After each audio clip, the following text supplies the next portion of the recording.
Baik, jika sudah terdengar jelas, saya akan mulai training hari ini.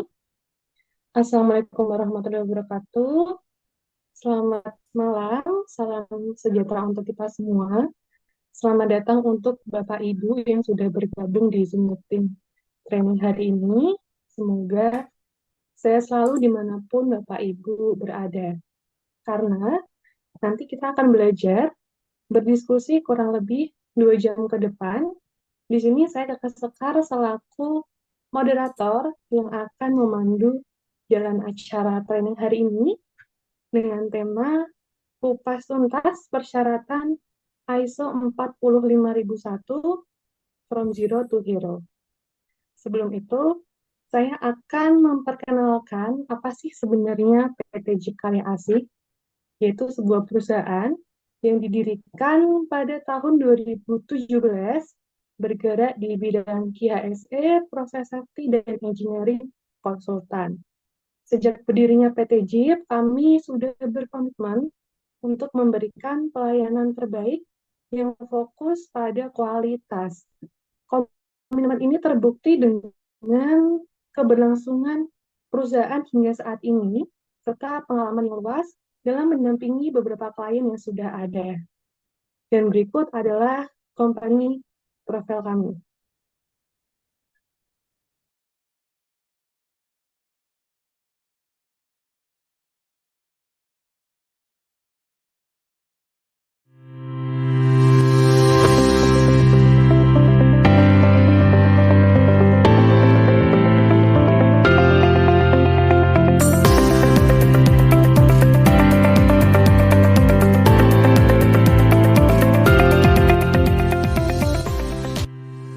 PT Jeep Karya Asih merupakan perusahaan konsultan bidang jasa yang didirikan pada tahun 2017.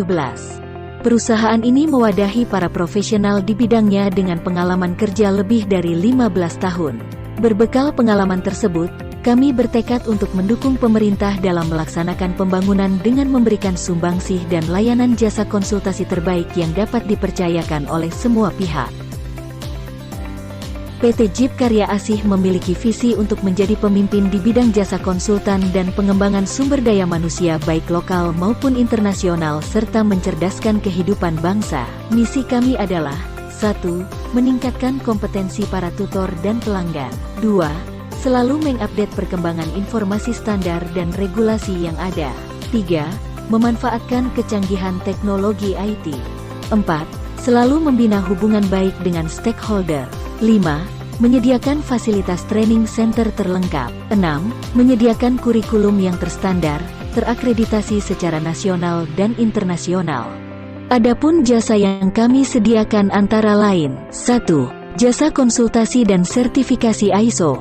2. Jasa konsultasi lingkungan meliputi AMDAL, UKL-UPL, dan lainnya. 3. Jasa sertifikasi Sistem Manajemen Keselamatan dan Kesehatan Kerja atau SMK 3 dari Kementerian Tenaga Kerja Republik Indonesia. 4. Jasa pemeriksaan dan pengujian, riksa uji, dan sertifikasi layak fungsi. 5.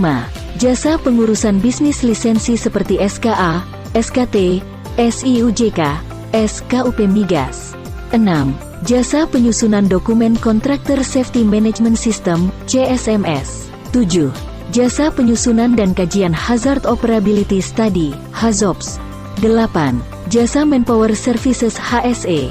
9. Training Quality, Health, Safety dan Environmental, QHSE Management System, mengacu kepada kurikulum internasional. 10. Training ISO yang terakreditasi oleh International Register Course Auditor, IRCA, untuk seluruh calon auditor dan praktisi ISO. 11. Training dan sertifikasi Kemenaker RI. 12. Training dan sertifikasi Badan Nasional Sertifikasi Profesi, BNSP. 13. Pengadaan alat-alat K3.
Baik, dan untuk memandu kita dalam memahami materi hari ini, saya perkenalkan narasumber kita yaitu Dr. Jurika yang juga sudah bergabung di Zoom ini di tengah-tengah kita. Saya sedikit share mengenai CV Dr. Jurika. Beliau mengenyam pendidikan di Atmajaya Catholic University dan melanjutkannya di Universitas Indonesia. Untuk pengalaman pekerjaan, beliau profesional di bidang OS konsultan, banyak pengalaman di perusahaan manufaktur, perusahaan OS konsultan, dan laboratorium klinik. Dan Dr. Jurika juga aktif dalam mengikuti training. Berikut adalah training-training yang sudah diikuti. Dan hari ini Dr. Jurika hadir untuk sharing pengalaman ilmu-ilmunya dengan kita yang pastinya sangat bermanfaat. Jadi, mohon untuk Bapak, Ibu, teman-teman sekalian, selama pemaparan, harap mematikan audio agar apa yang disampaikan oleh narasumber dapat terdengar dengan jelas. Untuk sesi tanya jawab akan kita mulai setelah pemaparan materi, yang dimana Bapak Ibu bisa menuliskan pertanyaan di kolom chat yang nanti akan kita bahas bersama-sama. Kita lanjut ke acara yang sudah ditunggu-tunggu, yaitu pemaparan materi. Silakan Dr. Jurika, waktu dan tempat kami persilahkan. Oke, terima kasih Mbak Keke. Selamat malam Bapak Ibu sekalian. Terima kasih pada Jeff untuk kesempatan kali ini. Saya akan membawakan materi hari ini kupas tuntas mengenai ISO 45001 2018. Oke, saya akan share screen dulu ya.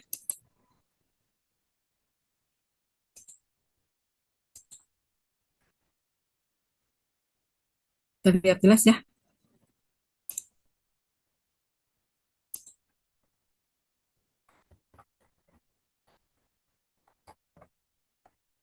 Oke, sesuai topik ya, tadi saya ulangi materi hari ini adalah kupas tuntas persyaratan ISO 45001 2018 from zero to hero, from nothing to something ya. Oke, jadi tentu kita semua sudah tahu ISO 45001 tahun 2018 itu adalah terkait dengan sistem manajemen kesehatan dan keselamatan kerja, di mana hal ini adalah untuk membantu organisasi memahami, mengidentifikasi dan mengelola risiko yang terkait dengan kesehatan dan keselamatan kerja.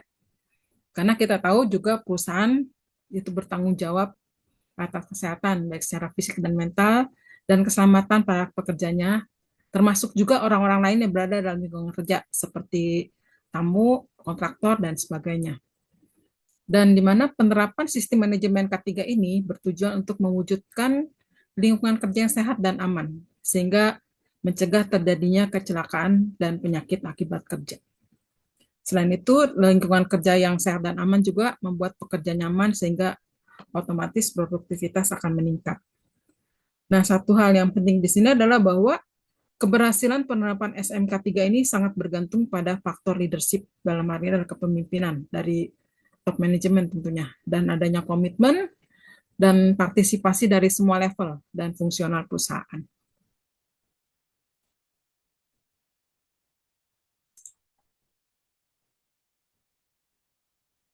Nah, ISO 45001 2018 ini sebetulnya sejarahnya cukup panjang ya, dimulai dari tahun 2018 itu sudah awalnya sih tahun 90 80 akhir 80 dan awal 90-an, di mana sudah banyak orang yang berpikir mengenai kebutuhan akan masalah-masalah kesehatan dan keselamatan kerja di perusahaan ya.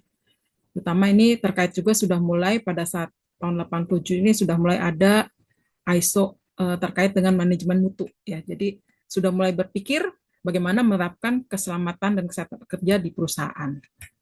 Lalu pada tahun, kalau kita lihat, dan sekitar tahun 99 ini mulai terbentuk OSAS ini di Inggris Inggris pertama kali ya. Di Inggris pertama kali dia menerapkan namanya Occupational Health Safety Assessment Series ya. Jadi sudah memulai publikasi pada tahun 99. Ini ada dua seri, sebenarnya ada dua spek, 18.001 terkait dengan SMK 3 dan 18.002 itu terkait dengan pedoman untuk penerapannya.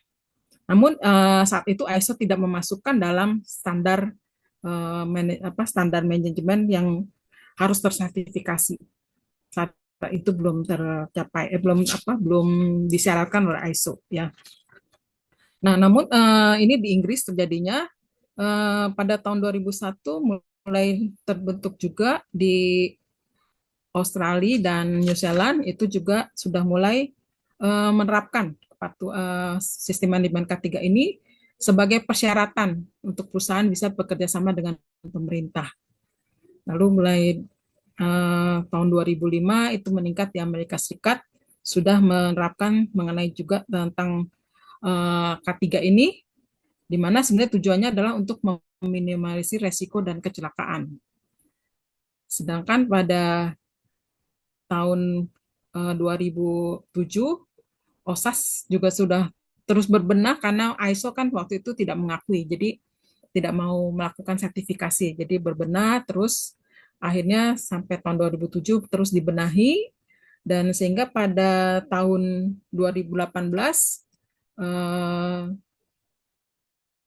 hal K3 ini, SMK 3 ini sudah mulai memasukkan mengenai sistem manajemen yang lain, yaitu manajemen mutu dan lingkungan, sehingga mulai bisa diterapkan menjadi disahkan sebagai ISO 45001. Ini sejarahnya cukup panjang sebenarnya, dari tahun awal sekitar 20 tahun ya, baru akhirnya bisa sekarang ini kita bisa menerapkan ISO 45001 tahun 2018. Nah, sekarang apa sih manfaat dari penerapan ISO 45001 ini yang terkait dengan SKMK 3? Dimana tentunya kalau sudah menerapkan ISO ini, perusahaan dapat mendapatkan pengakuan secara global dalam penerapan SKMK 3. Jadi tentunya kita tahu beberapa brand-brand besar atau brand-brand luar negeri pasti dalam hal memberikan order pada perusahaan itu harus menerapkan SMK 3 ini. Jadi kalau misalnya sudah menerapkan SMK 3, apalagi tersertifikasi ISO 45000 atau SMK 3, tentunya sudah hal yang mudah untuk perusahaan bisa bekerja sama dengan brand-brand tersebut. Tentunya itu untuk kepentingan bisnis ya. Nah, di internal sendiri kalau SMK 3 ini diterapkan, tentunya kan lingkungan kerja menjadi lebih baik, kesehatan selamatan kerja terperhatikan, sehingga insiden dan cedera atau penyakit akibat kerja itu dapat dicegah atau dikurangi. Nah, dengan lingkungan kerja yang sehat dan selamat ini, tentunya membuat pekerja juga menjadi nyaman, sehingga juga mengurangi tingkat ketidakhadiran atau absenteeism dan turnover pekerja. Jadi pekerja merasa nyaman bekerja di tempat tersebut. Tentunya kalau SMK 3 terlaksana dengan baik, produksi juga akan berjalan dengan lancar, sehingga produktivitas akan meningkat. Dan tentu saja kalau misalnya angka kesakitan dan kecelakaan akibat kerja itu turun, sehingga kita bisa mengurangi juga biaya premi dari asuransi ya. Lalu dengan penerapan ISO 45001 ini akan menciptakan juga budaya K3, sehingga otomatis pekerja juga didorong untuk mengambil peran aktif dalam menerapkan kesehatan selamat kerja untuk mereka sendiri. Sehingga pergi selamat, pulang selamat.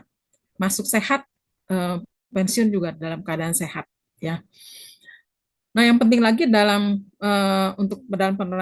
penerapan ISO 45000 ini ada manfaat. Jadi kepemimpinan yang diperkuat dengan komitmen. Jadi secara proaktif akan meningkatkan kinerja K3. Dan ada juga kemampuan untuk memenuhi persyaratan hukum dan peran berlaku. Jadi kalau sudah menerapkan SMK 3, tentunya otomatis itu akan memenuhi persyaratan dan perundang-undangan yang berlaku di negara kita. Tentunya dengan kita tahu tadi di poin pertama, ada pengakuan secara global dari internasional, sehingga reputasi perusahaan atau organisasi akan meningkat. Dan tentunya balik lagi kalau tadi kan tujuannya adalah untuk kesehatan selamatan kerja, jadi itu baik untuk moral pekerja. Jadi pekerja merasa nyaman bekerja di tempat kita. Dan tentu saja dengan penerapan ISO 45000 ini, SMK 3 ini berfokus pada pencegahan masalah. Ya, jadi masalah bisa dicegah sebelum terjadinya masalah tersebut. Dan terakhir bisa punya membangun perbaikan berkelanjutan atau continuous improvement sehingga bisa mengadopsi konsep yang lebih tinggi lagi seperti zero accident dan sebagainya. Nah, dalam untuk implementasi SMK 3 ini ada beberapa kunci keberhasilan. Terutama adalah dari kepemimpinan atau leadership, adanya komitmen dan tanggung jawab dari top manajemen atau pimpinan puncak. Dan di mana pimpinan puncak sendiri harus bangun budaya K3 ya. Jadi sebagai teladan untuk penerapan SMK 3 ini. Dan ketiga adanya komunikasi antar top manajemen dan juga dengan pekerja. Lalu juga ada konsultasi dan partisipasi aktif dari pekerja. Tentu juga harus didukung dengan penempatan sumber daya yang sesuai ya. Tentunya kalau perusahaan sudah menerapkan SMK 3, harus ada departemen khusus yang mengatur tentang K3, yang mengurus tentang kesehatan keselamatan kerja di perusahaan. Dan orang-orangnya tentunya juga punya spesifikasi atau kualifikasi khusus, sehingga perlu sumber daya yang sesuai juga ya. Terus kebijakan K3 itu yang sesuai itu harus disesuaikan dengan semua tujuan organisasi. Jadi harus mengadop SMK 3 untuk semua kebijakan dalam perusahaan tersebut. Ya. Lalu yang ketujuh untuk implementasi K3 harus ada proses yang efektif untuk identifikasi hazard atau faktor risiko di tempat kerja. Ya. Ini merupakan langkah awal sebetulnya. Ya, jadi setelah diketahui ada faktor bahaya apa di tempat kerja dan segala resikonya, sehingga bisa dilakukan pengendalian. Setelah proses tersebut, tentunya kita harus melakukan evaluasi dan monitoring berkelanjutan ya untuk meningkatkan performa.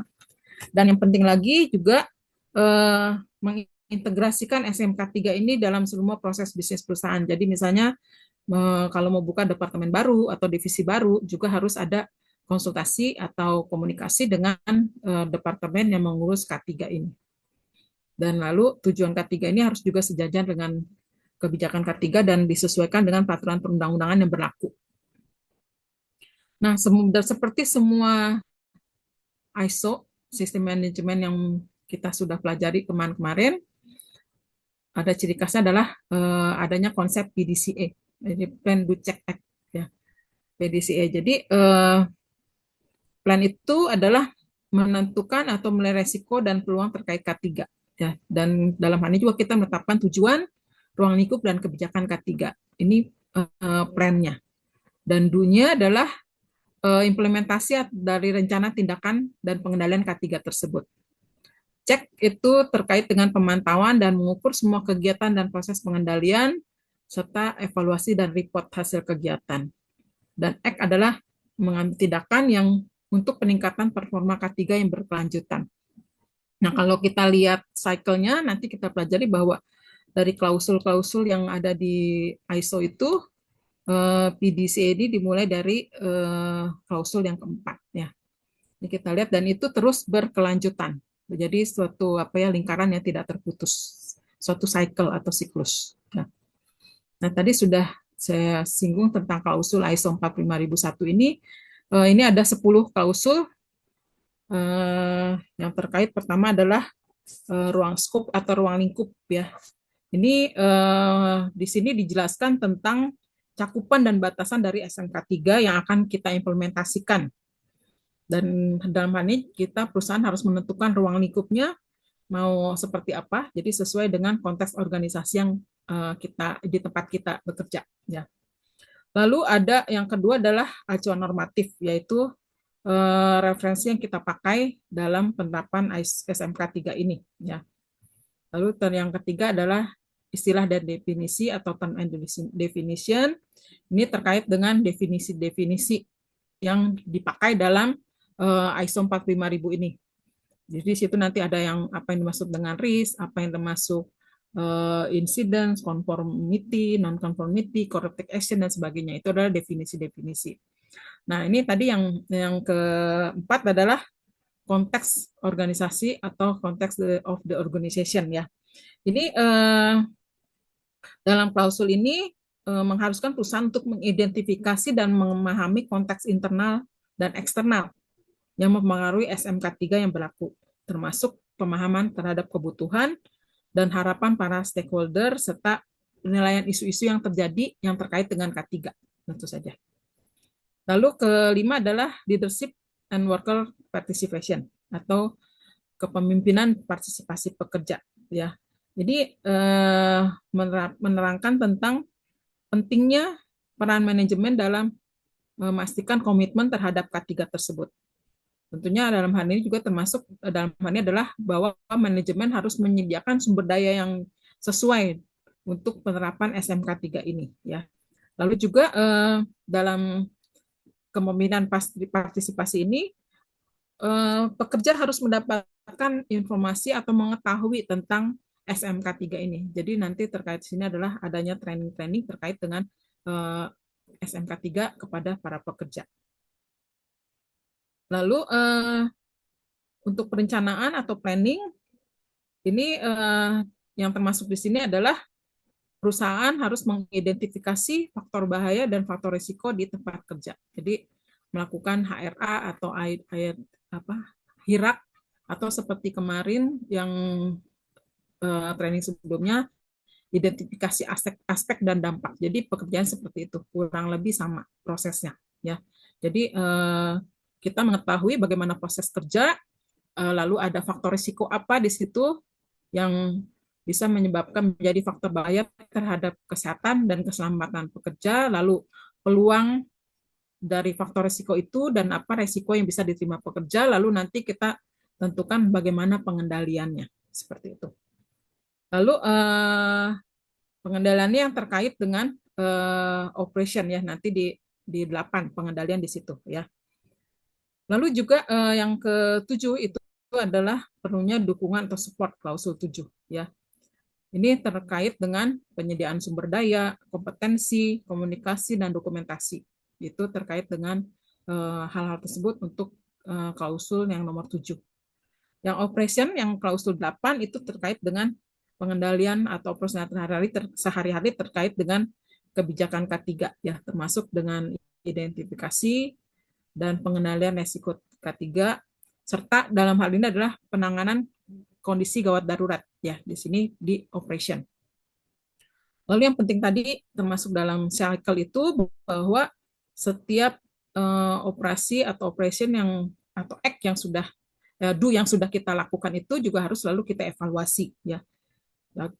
Evaluasi atau dipantau supaya kita bisa mengetahui bagaimana performa atau kinerja tersebut ya, kinerja K3 yang sudah dilakukan ya. Contohnya di sini mungkin ada kita rutin melakukan audit internal, manajemen review, itu masuk dalam klausul 9.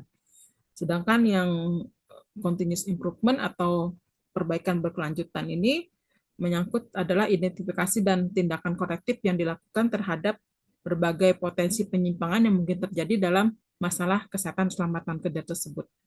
Ini yang terkait dengan klausul ISO 45001. Nah, selanjutnya tentunya adalah bagaimana sih langkah-langkah kalau kita menerapkan implementasi ISO 45001 di perusahaan kita, di perusahaan tempat kita bekerja ya. Atau misalnya kita punya perusahaan, bagaimana kita mau menerapkan ISO 45001 ini. Yang pertama adalah faktor komitmen manajemen. Ini yang penting. Jadi manajemen ini harus berkomitmen bahwa memang mau mengimplementasikan SMK 3 ini sesuai dengan persyaratan yang berlaku ya dari klausul-klausul ISO tadi, dan tentu saja berkomitmen untuk menyediakan sumber daya yang sesuai karena akan dilanjut kedua kita akan membentuk tim implementasi ya. Karena ini anggota-anggotanya harus memiliki pengetahuan dan keterampilan yang relevan untuk K3 supaya K3 ini bisa direalisasikan ya. Lalu terkait juga dari tim yang dibentuk tentunya harus selalu ada pelatihan dan pengembangan kompetensi Jadi selain untuk timnya, juga karyawan memahami mengenai ISO 45001 itu dari level paling tinggi sampai level operator, sehingga mereka dapat melakukan pekerjaan atau tugas mereka dengan aman sesuai dengan kesehatan keselamatan kerja ini. Lalu implementasi berikutnya adalah identifikasi bahaya dan penilaian risiko K3. Ini terkait semua proses, produk, dan layanan perusahaan. Jadi dilakukan seperti yang tadi sudah saya sebutkan, ini modelnya seperti IHIRAC atau identifikasi aspek dampak. Cuman memang spesifik untuk terkait dengan risiko kesehatan dan risiko keselamatan. Ya. Lalu pengembangan sistem manajemen K3 ya. Dalam hal ini adalah membuat kebijakan, prosedur, dan instruksi kerja sehingga semua tercatat ya, semua tercatat dan semua ke record dan semua ada datanya terrecord semua di situ. Lalu juga setelah dikembangkan juga harus diimplementasikan ya. Jadi setelah kita punya planning, kita harus implementasikan dan ada pemantauan secara berkala. Dan seperti tadi untuk bagaimana mengevaluasi monitoring, kita juga harus melakukan audit internal secara rutin dan tindakan korektif. Dan seterusnya tentunya untuk bisa lebih kan kita mengimplementasikan ISO 45001 supaya memang lebih ada bukti bahwa memang perusahaan melakukan mengimplementasikan ISO 45000 ini. Tentunya kita perlu melakukan sertifikasi ya supaya nanti kalau misalnya kita jadi vendor atau jadi kontraktor dari perusahaan atau brand-brand tertentu, kita sudah bisa menunjukkan sertifikasi itu ya. Jadi kita persiapan melakukan audit eksternal sehingga kita bisa mendapatkan sertifikasi tersebut. Ya. Ini adalah langkah-langkah implementasi ISO 45001 di perusahaan. Nah, ini terkait dengan kegiatan audit internal maupun persiapan eksternal. Jadi, kita harus mengerti juga dalam poin-poin penting audit ISO 45001 yang terkait nanti bagaimana akhirnya ada proses sertifikasi. Yaitu pertama, kita lakukan identifikasi risiko, penilaian, dan pengendalian risiko. Di sini kita memastikan apakah risiko dan bahaya yang terkait dengan K3 diidentifikasikan secara komprehensif. Contohnya, apakah organisasi telah mengidentifikasi semua potensi bahaya yang terkait K3. Ya, jadi pertama tentu saja langkah-langkahnya kita harus tahu alur proses dari yang terdapat di perusahaan itu sampai misalnya satu pabrik misalnya garment, kita harus tahu dari proses raw material sampai nanti finishing dan sampai akhirnya untuk produk jadi yang mungkin siap diekspor atau siap dipasarkan. Itu prosesnya dari awal sampai akhir kita harus tahu. Lalu yang penting juga adalah kita mempersiapkan kebijakan tentang kesehatan dan keselamatan kerja ya. Dan ini harus ditangani oleh top manajemen. Dan kebijakan K3 atau policy K3 ini harus juga dipahami dan diterapkan oleh semua karyawan. Jadi dalam induction, misalnya ada penerimaan karyawan baru, terus ada proses induction, nah ini harus juga disertakan materi tentang safety policy atau kebijakan K3 ini kepada pekerja. Jadi semua karyawan harus paham bahwa perusahaan menerapkan kebijakan tentang keselamatan dan kesehatan kerja. Ya. Lalu penting juga adalah adanya komunikasi dan konsultasi karyawan.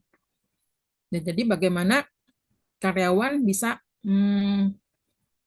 ada misalnya ada ide-ide atau ada tentang terkait dengan improvement K3 atau misalnya ada faktor risiko di tempat kerja mereka, misalnya adanya kabel yang terbuka, saluran air yang terbuka yang membuat potensi orang jatuh, atau misalnya ada kabel-kabel yang berserakan tidak teratur. Nah, itu mereka punya saluran khusus untuk melaporkan masalah-masalah terkait masalah K3 ini. Nah, ini terkait dengan komunikasi dan konsultasi karyawan. Lalu yang penting juga adalah pelatihan dan kompetensi.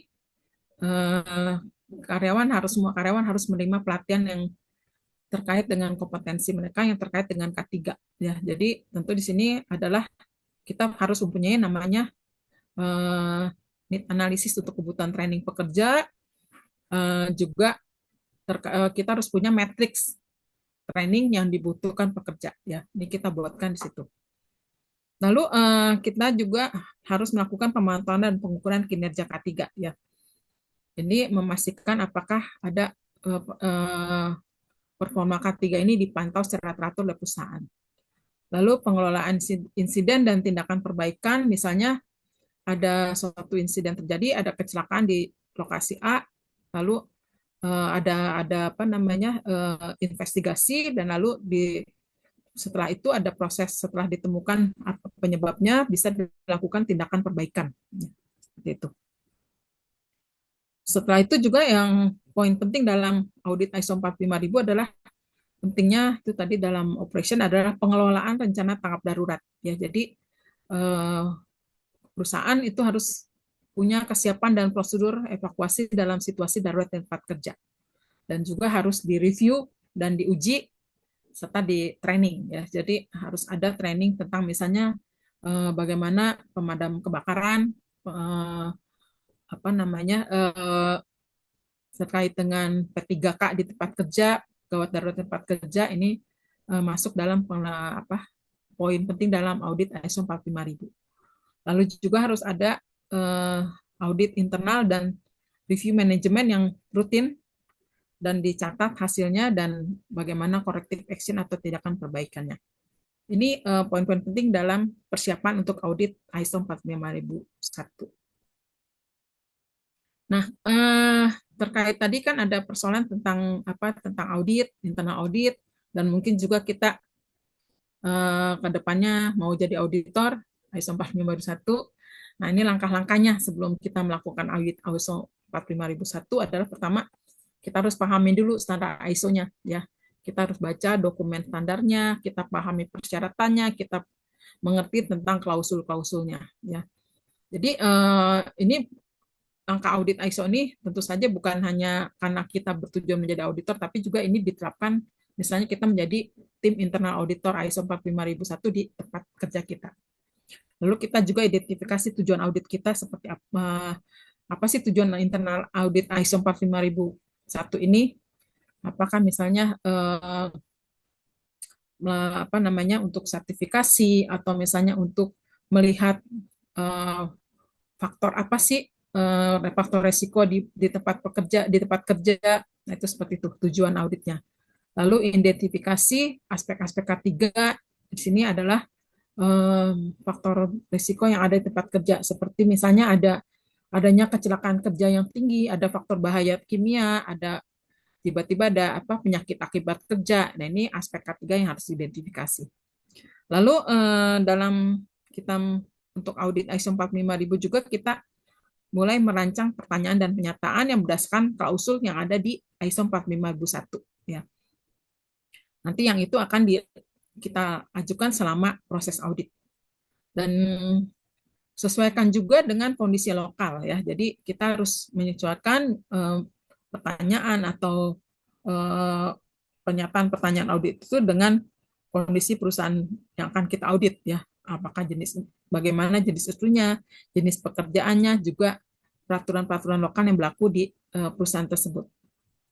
Lalu juga kita dalam checklist audit itu kita harus ada checklist yang memberikan ruang catatan. Jadi catatan ada misalnya ada temuannya seperti apa, ada bukti audit dan sebagainya. Nah, checklist yang telah kita buat itu juga harus kita uji. Apakah bisa kita lakukan dengan baik, kita boleh melakukan simulasi untuk audit ISO 45001 ini. Lalu ada penilaian dan tindakan perbaikan setelah ada temuan audit, lalu kita review dan kita ada rekomendasi untuk perbaikan, dan itu harus ada juga penilaian terhadap tindakan atau pengendalian tersebut. Dan lakukan audit rutin sesuai jadwal untuk memastikan penerapan K3 yang baik. Nah, apa sih perbedaan ISO 45001 dan standar K3 lainnya? Jadi ada 3 hal penting dalam ISO 45001 adalah bahwa ISO 45001 ini adalah berfokus pada pendekatan manajemen risiko ya. Jadi ini dalam proses identifikasi dan pengendalian dan mengurangi risiko K3 ya. Jadi di sini adalah fokusnya pada tindakan preventif dan proaktif ya. Jadi tidak ada kejadian dulu baru baru bergerak, tapi istilahnya lebih kepada tindakan pencegahan sebelum insiden itu terjadi. Yang kedua adalah bahwa ISO 45001 ini mementingkan namanya leadership dan komitmen dari manajemen. Jadi manajemen harus terlibat aktif dalam pengambilan keputusan dan juga dalam ini harus menyediakan sumber daya yang sesuai untuk implementasi sistem manajemen K3 ini. Dan juga selain manajemen tentunya harus melibatkan ke seluruh karyawan. Jadi seluruh karyawan harus terlibat dalam mengelola K3 sehingga tercipta budaya K3 yang kuat di perusahaan tersebut ya. Jadi ISO 45001 ini adalah panduan komprehensif yang mengelola dan mengurangi risiko di tempat kerja. Jadi kalau dengan implementasinya, perusahaan dapat meraih manfaat dalam hal peningkatan kepatuhan, efisiensi operasional, serta reputasi yang baik. Demikian untuk share materinya. Silakan untuk forum tanya jawab sudah bisa dibuka. Terima kasih Mbak Keke, saya kembalikan kepada moderator. Terima kasih.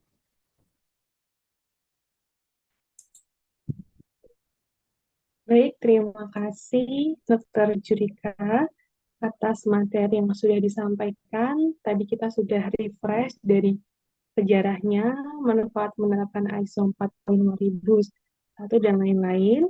Semoga materi tersebut dapat bermanfaat untuk kita semua.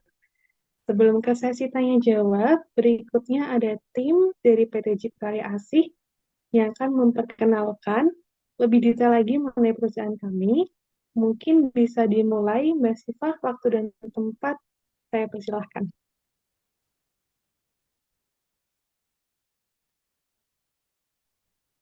Ya, terima kasih Mbak Keke atas kesempatannya. Apakah suara saya sudah terdengar ya? Jelas, Mbak. Baik. Assalamualaikum warahmatullahi wabarakatuh. Bapak, Ibu, dan kakak-kakak semuanya. Kali ini saya, Siva Cendekiani, akan memberitahu nih, apa sih PT Jeep Karyasi itu dan jasa-jasa apa saja sih yang dikembangkan oleh PT Jeep Karyasi. Bisa next? Oke, jadi PT Jepara itu merupakan perusahaan konsultan di bidang jasa yang didirikan pada tahun 2017. Perusahaan ini mewadahi para profesional di bidangnya dengan pengalaman kerja lebih dari 15 tahun. Berbekal pengalaman tersebut, kami bertekad untuk mendukung pemerintah dalam melaksanakan pembangunan dengan memberikan sumbangsih dan layanan jasa konsultasi terbaik yang dapat dipercaya oleh semua pihak. Bisa selanjutnya. Oke, jadi berikut yaitu CEO atau founder dari PT Jeep Karyasi, yaitu Pak Jeffrey Imron. Di sini Pak Jeffrey Imron juga sudah banyak ya mempunyai international license dan national license. Bisa next slide. Oke, kenapa sih harus pilih PT Jeep Karyasi ini? Jadi di PT Jeep Karyasi ini tuh pertama, keahlian dan pengalamannya tuh profesional. Yang kedua, kepatuhan terhadap standar nasional dan internasional. Ketiga, sertifikasi resmi. Keempat, laporan lengkap dan transparan. Ketujuh, kelima, pendekatan integrasi. Keenam, layanan cepat dan responsif. Dan yang terakhir, penggunaan teknologi terkini. Dan kami juga sudah bekerja sama dengan BNSP, Kementerian Ketenagakerjaan, IRKA, SSK Migas, dan lainnya. Bisa next. Oke, jadi di sini ada beberapa dari layanan PT Jeep Karyasi, yaitu ada ISO Certification, ada SMK Certification, CSME, Kemenaker RI, dan BNSP Training, ada Hazid Hazob, ada ISO Training, ada Inspection dan Testing, Manpower Supply, KHSE Consulting, ada Environment Consulting, Safety Equipment, ada Fire Protection Equipment, ada defensive driving course, ada engineering consulting, inspeksi K3 gedung, dan inspeksi K3 kantor. Bisa next slide? Oke, jadi jasa di sini juga kita ada jasa pengurusan SPDA, CIFD, dan CSMS juga. Bisa next slide?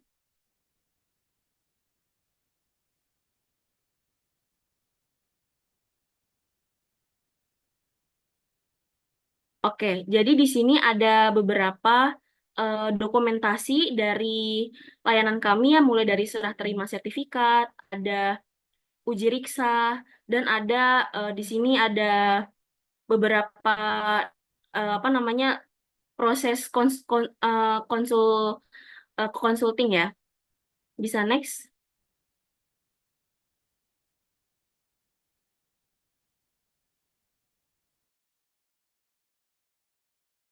Oke, jadi di PT Jeep Karyasi ini juga ada program internship yang membuka kesempatan emas bagi mahasiswa tingkat akhir dan fresh graduate untuk bergabung dalam program pelatihan konsultan profesional.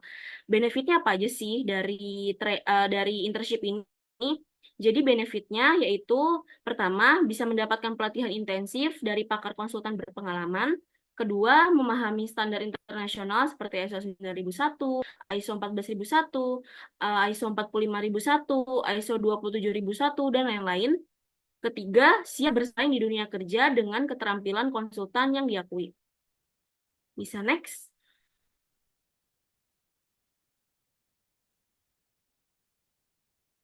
Oke, jadi di sini ada beberapa dari klien kami yang sudah diakuisisi oleh PT Jeep Karyasi. Bisa next?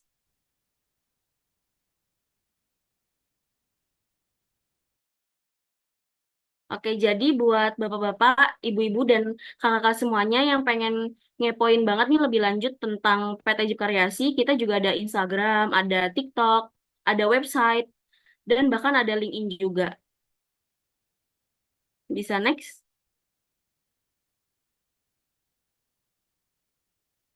Oke, jadi sekian pemaparan dari saya tentang PT Jeep Karyasi. Saya kembalikan lagi ke Mbak Keke. Terima kasih. Terima kasih Mbak Siva atas pemaparannya. Seperti yang sudah diinformasikan tadi, untuk teman-teman yang baru lulus atau yang masih di semester akhir dan mencari pengalaman, bisa gabung ke magang bersama PT Jeep Karya Asih sebagai konsultan yang akan dibimbing langsung oleh teman-teman PT Jeep Karya Asih. Selanjutnya, saatnya sesi tanya jawab. Karena ini belum ada pertanyaan yang masuk, silahkan teman-teman untuk bisa menuliskan pertanyaan di kolom chat. Nanti kita akan bahas bersama Dr. Judika.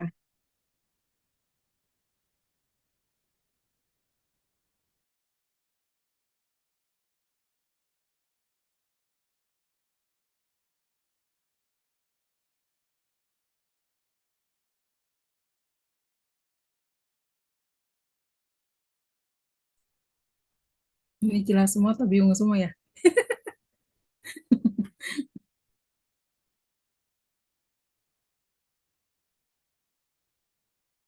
Silahkan teman-teman kalau ada yang mau di-sharing mungkin ya Bu, atau mau yang ditanyakan ke kelas. Mau sharing, silakan.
izin Dr. Judika, ini ada pertanyaan masuk dari Yohanes Adi Hendra Kusuma.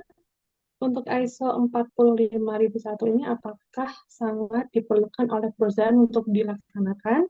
Jika perusahaannya fokus ke ISO 9001, apakah dampak ke perusahaan tersebut nantinya, Bu? Silahkan bisa dijawab. Oke, makasih Mas Yohanes, langsung saya jawab aja ya. Eh, untuk ISO 45001 ini apakah sangat diperlukan oleh perusahaan untuk dilaksanakan? Ya, tentu kan jawabannya ya. Eh, karena ya itu tadi kan fokus dari ISO 45001 adalah untuk sistem manajemen kesehatan dan keselamatan kerja. Ya tadi tentunya kita eh, pengennya kan kita eh, kerja masuk sehat, pulangnya juga apa nanti setelah pensiun juga tetap sehat. Begitupun juga kita pergi ke tempat kerja, nanti pulangnya juga tidak apa di dalam tempat kerja tidak terjadi hal-hal seperti kecelakaan kerja atau apa misalnya ada apa namanya faktor bahaya tempat kerja sendiri, misalnya ada kebakaran, ada ledakan dan sebagainya. Nah, SMK 3 apa ISO 45001 SMK 3 itu juga mengatur sampai ke sana. Jadi misalnya pencegahan kebakaran, ledakan dan segala macam, termasuk juga mengurus soal-soal limbah yang berbahaya. Jadi sebetulnya itu integrasi. Nah, terus jika perusahaan hanya fokus di ISO 9001, apakah ada dampak ke perusahaan tersebut nantinya? Sebetulnya fokus ISO kan 9001 itu terkait mutu ya, terkait mutu tentunya itu bisa di apa namanya terintegrasi dengan ISO 45001 ini. Jadi kalau misalnya kalau apa tentu saja kan misalnya terkait dengan mutu produksi di tempat kerja, otomatis juga untuk mendapatkan mutu ini kan terkait misalnya hasil yang kita hasilkan ya, produk yang kita hasilkan itu mutunya baik, tidak ada komplain, tidak ada cacat misalnya, terus dari awal sampai akhir ya. Dan tentunya untuk mendukung mutu produksi kita yang baik itu di apa namanya diperlukan sumber daya yang baik tadi, dukungan-dukungannya. Tadi misalnya eh, sumber daya manusia atau pekerja yang sehat. Kalau pekerja yang apa yang tidak ada apa maksudnya kalau misalnya pekerjanya sakit tentu saja terkait apa maksudnya proses produksi juga akan terganggu. Misalnya ada satu dalam satu line misalnya harus dikerjakan oleh 10 orang, ada dua yang sakit, tentunya akan mengganggu proses produksi. Tentu target produksi akan menurun, kualitas produksi juga akan menurun otomatis di sana. Jadi 45001 ini lebih kepada juga mengatur bagaimana orang itu jadi lebih memperhatikan kepada manusia atau malah pekerja yang melakukan pekerjaan tepat itu. Jadi untuk mencapai mutu yang baik tentu diperlukan pekerja yang baik juga ya. Jadi kalau misalnya pekerjanya misalnya sakit-sakitan, tentunya juga akan apa namanya menghasilkan produk yang kurang baik juga. Atau misalnya pekerja sakitan juga turnover akan tinggi juga. Tentunya juga kalau turnover tinggi juga perusahaan pusing ya mencari orang yang mempunyai kualifikasi seperti yang sakit-sakitan ini misalnya dia sudah punya skill yang baik gitu. Tentunya kalau dia sakit-sakitan tentunya nggak kuat kan akhirnya resign. Nah, kita harus mencari orang dengan kualifikasi atau skill yang sepertinya juga butuh proses ya. Jadi seperti itu. Jadi sebaiknya sih bisa di apa namanya digabungkan antara ISO 9001 dan 45001.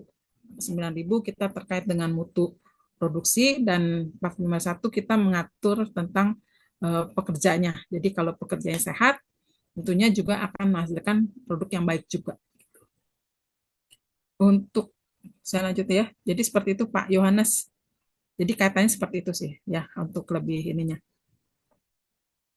Eh, Pertanyaan kedua ini tahun 2024 ini apakah sudah ada perubahan dengan ISO terbaru 45001? Masih yang tahun 2018 sampai saat ini ya. Belum ada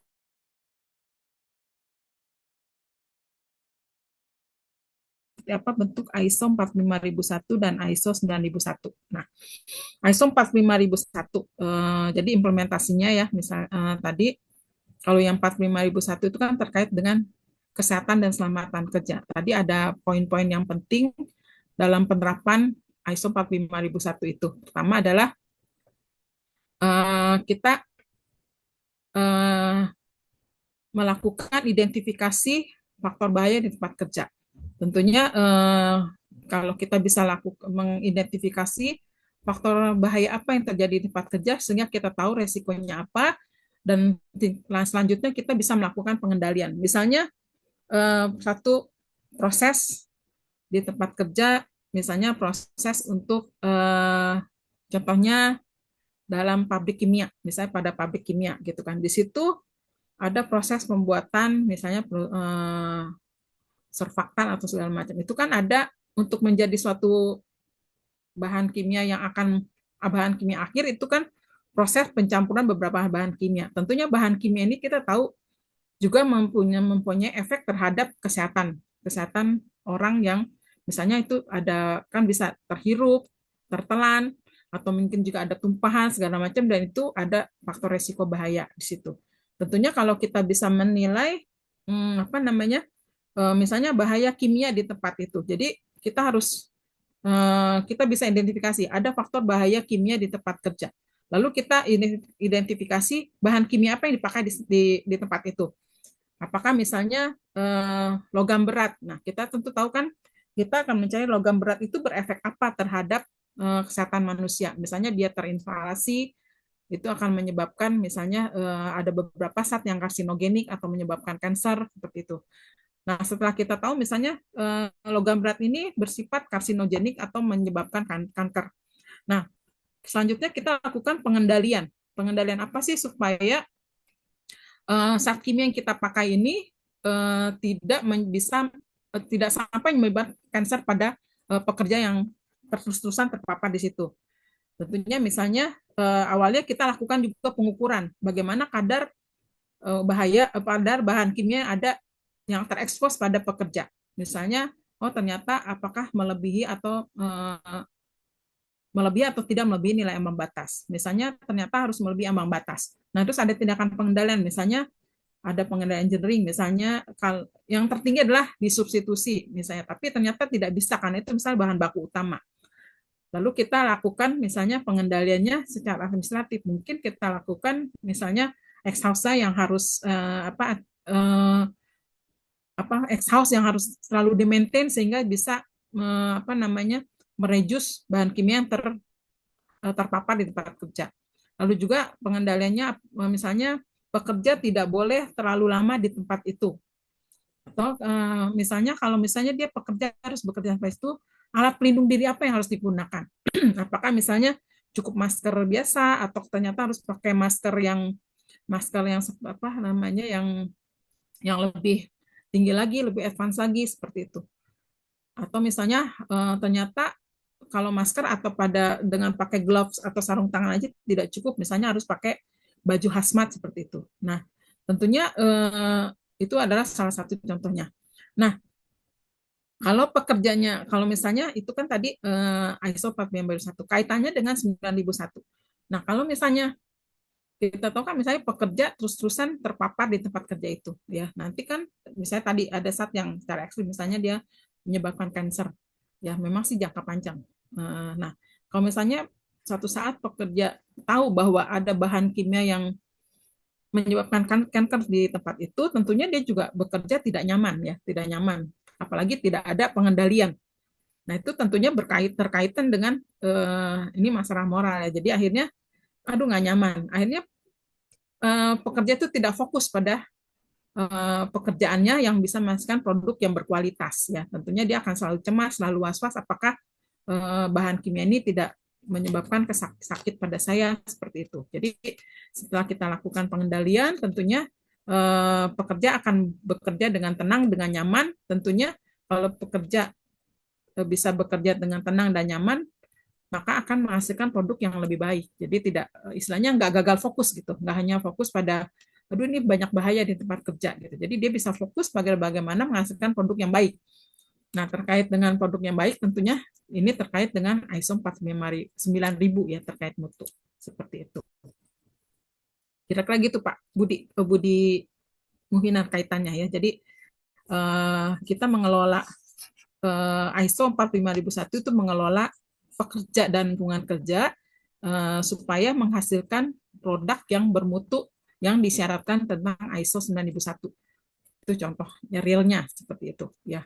Tentunya kita tahu ISO 9001 juga tidak hanya terkait tentang kualitas produk, tentu sampai dari raw material sampai ke proses delivery-nya juga seperti itu. Begitu Pak Budi. Terus Mbak Endar ya, untuk ISO 45001 ini bagaimana cara mengidentifikasi bahwa perusahaan sudah menjalankan dengan baik dan benar?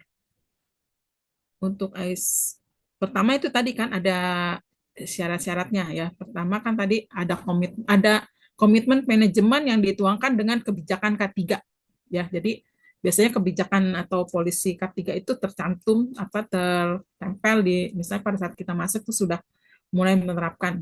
Nah, terus kita lihat juga misalnya itu kan terkait dengan kesehatan selamatan kerja kan tidak hanya kepada pekerja tapi juga pada tamu. Itu misalnya tampak misalnya pada saat kita masuk mulai dari pintu masuk itu sudah mulai misalnya ada di sini ada faktor resiko bahaya seperti apa. Jadi misalnya harus menggunakan APD yang sesuai, harus menggunakan sepatu safety, tidak boleh sepatu flat shoes atau seperti apa gitu yang fancy-fancy. Terus harus misalnya memakai helm. Terus apa namanya? Terus juga ada kita lihat misalnya ada jalur evakuasi seperti itu. Terus di tempat kerja ada apa namanya? Misalnya alat-alat pemadam kebakaran kita lihat di beberapa di lokasi kerja sudah ada. Terus ada juga kotak-kotak P3K seperti itu. Terus misalnya contoh lain lagi misalnya ada ambulan misalnya ada poliklinik atau ada ambulan itu lebih baik lagi, lebih advance lagi. Terus juga kita lihat juga misalnya ada prosedur-prosedur di tempat kerja yang semua proses kerja itu ada SOP itu tercantum, yaitu di bagaimana misalnya bekerja di tempat ini harus seperti apa, lalu ada working instruction-nya.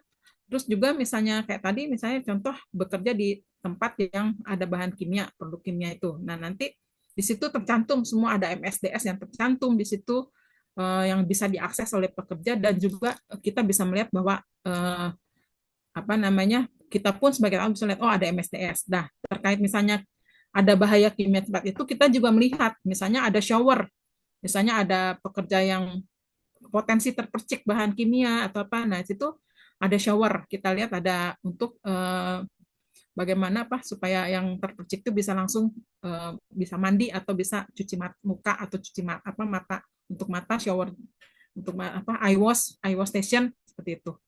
Itu contohnya. Terus juga misalnya ada sign tempat ini misalnya tingkat kebisingannya di atas 85 desibel, misalnya ada 100 desibel, dan situ ada kewajiban misalnya pakai earplug atau earmuff seperti itu. Itu contoh, kita sudah bisa melihat identifikasi. Nah, ini untuk ISO 45001, apakah ada standar baku atau tetap mengikuti standar yang berjalan di perusahaan? Nah, itu sebetulnya kalau kita lihat kan itu ada di klausul-klausulnya, itu standar bakunya seperti itu. Tapi tentunya kita harus lihat juga disesuaikan dengan kondisi lokal di perusahaan. Nah, itu ISO kita bisa lihat di klausul-klausulnya ya.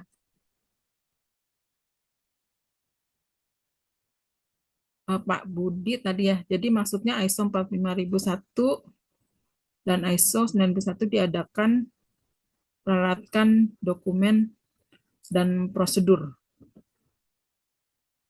Maksudnya diadakan di peralatan dokumen. Mungkin ini maksudnya kali ya, diterapkannya ya. Nah, ini memang diterapkan dalam semua dokumen dan prosedur ini harus sesuai dengan standar ini. Jadi misalnya contoh untuk mengoperasikan peralatan misalnya SOP ya, ada dokumen-dokumen terkait K3 terus prosedur-prosedurnya ini seperti itu. Terus apakah ada keharusan dari pemerintah atau institusi seperti ILO untuk mengadakan ISO ini? Sebetulnya tadi kan kita lihat ada sejarahnya ya. ILO sendiri sebetulnya sudah kan dari awal tuh yang mulai dari OSAS 18.001 itu ternyata ILO juga mulai sekitar tahun ini dia sudah mulai juga tahun 2000-an. Nah, ILO juga sudah mengadopsi tentang SMK 3 ini dalam dalam peraturan mereka. ILO sudah menerapkan. Nah, sedangkan kalau dari pemerintah kita sendiri itu sebetulnya SMK 3 ini sudah mulai diterapkan sejak tahun 70 ya. Kalau kita tahu tentang ada Undang-Undang Nomor 170 tentang keselamatan kerja ya. Ini kan secara moral adalah memberikan perlindungan terhadap tenaga kerja. Ya, seperti itu. Lalu dilanjutkan dengan adanya Permenaker Trans nomor 05 tahun 96 tentang SMK 3 yang diperbarui di Undang-Undang nomor 20 nomor 50 tahun 2012 ya tentang SMK 3. Nah, ini pemerintah mengharuskan seperti itu. Lalu juga dalam Undang-Undang Ketenagakerjaan nomor 13 tahun 2003 juga ada di pasal 86 87 itu mengharuskan tentang bahwa K3 ini adalah merupakan hak pekerja yang harus dipenuhi oleh perusahaan. Jadi seperti itu. Tentunya kalau kita akan kerasa sih bedanya ya kalau kita misalnya bekerja memasuki satu perusahaan yang memang dia menerapkan ISO 45001, ISO 14000 atau ISO 9000 itu akan berbeda. Apa sih kelihatan lebih tertata rapi dibanding kita tentang misalnya masuk ke perusahaan yang ya bukan abal-abal sih bilangnya, yang istilahnya mereka ya udah misalnya contoh perusahaan mungkin kalau yang contoh ekstrim misalnya perusahaan ini apa namanya home industry atau apa, nah itu kan biasanya jarang menerapkan, belum sampai lah menerapkan 45001 ISO yang lain gitu kan. Itu kan kerasa bedanya. Bagaimana atmosfer di tempat kerjanya juga akan berasa sih seperti itu ya. Kalau kita sudah mengalami masuk perusahaan yang menerapkan ISO dengan yang belum menerapkan ISO tuh kerasa banget bedanya. Seperti itu. Jadi secara ini aja kita udah bisa, oh ini dia mulai menerapkan gitu.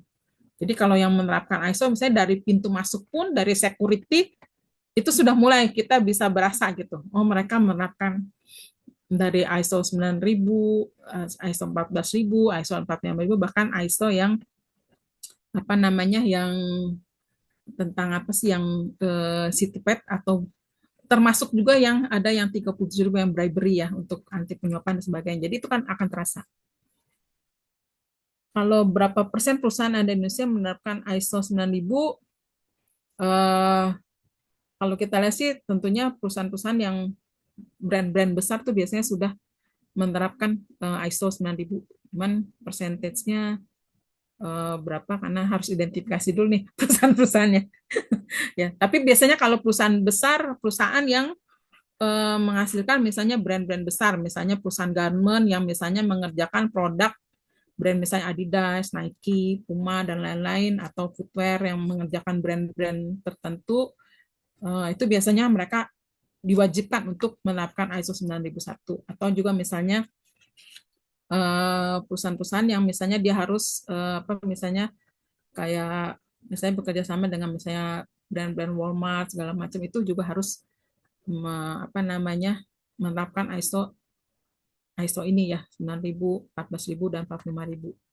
Termasuk juga perusahaan-perusahaan baru yang misalnya joint venture dengan luar, misalnya kayak kemarin terakhir ada yang pabrik baterai untuk yang baterai mobil listrik kerjasama dengan Korea, itu mereka dari setting awal mereka sudah menerapkan ISO dari 9000, 14000 sampai 45000. Itu biasanya gitu. Kalau persentase jumlah pastinya maaf saya belum tidak terlalu ini, tapi rata-rata sih kalau yang brand besar, brand yang mengerjakan produk-produk dari luar itu biasanya mereka sudah menerapkan karena memang juga itu kepentingan dari buyer mereka seperti itu, Pak Budi.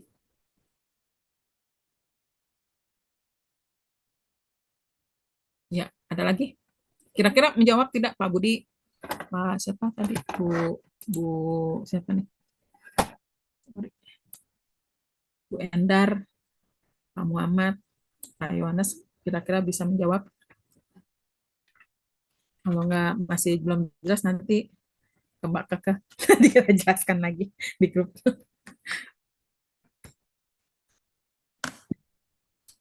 Oke, ada lagi? Menarik ya, Bu, pertanyaannya. Jadi sebenarnya ISO 45 dan 9001 itu berkaitan, dan Hmm. itu juga buat kita merasa aman dalam bekerja seperti itu ya Bu, dan Ya, berpengaruh juga di produksi nanti yang dihasilkan gitu. Mungkin silahkan teman-teman yang mau tanya lagi, yang kurang jelas, mungkin bisa di sambil absen-absen, yang linknya sudah kita share di kolom chat.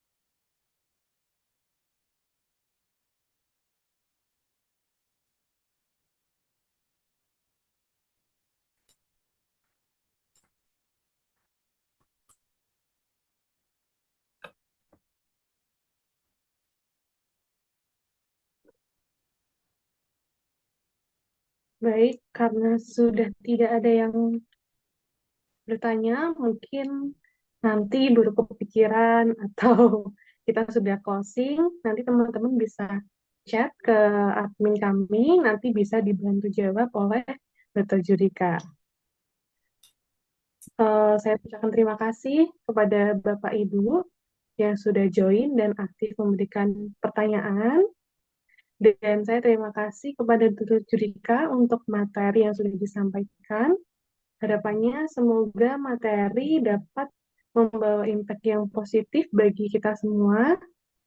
Baik rekan-rekan, karena sudah tiba di penghujung acara training hari ini, jangan sedih, kita masih ada beberapa training yang informasinya dapat diakses di sosial media kami.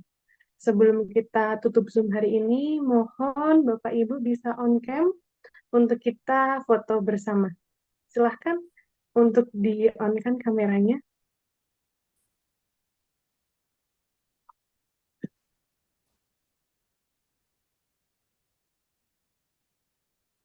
Teman-teman admin mohon dibantu untuk screenshot.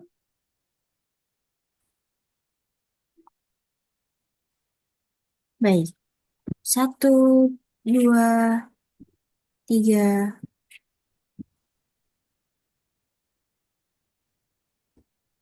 Sekali lagi, 1, 2, 3.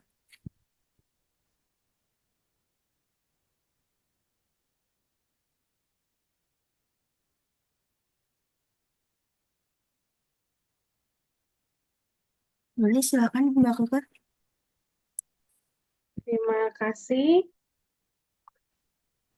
Sekali lagi saya mengucapkan terima kasih atas antusias Bapak Ibu semua yang sudah bergabung pada training hari ini. Training saya tutup. Wassalamualaikum warahmatullahi wabarakatuh. Selamat beristirahat Bapak Ibu. terima kasih Bapak Ibu semua.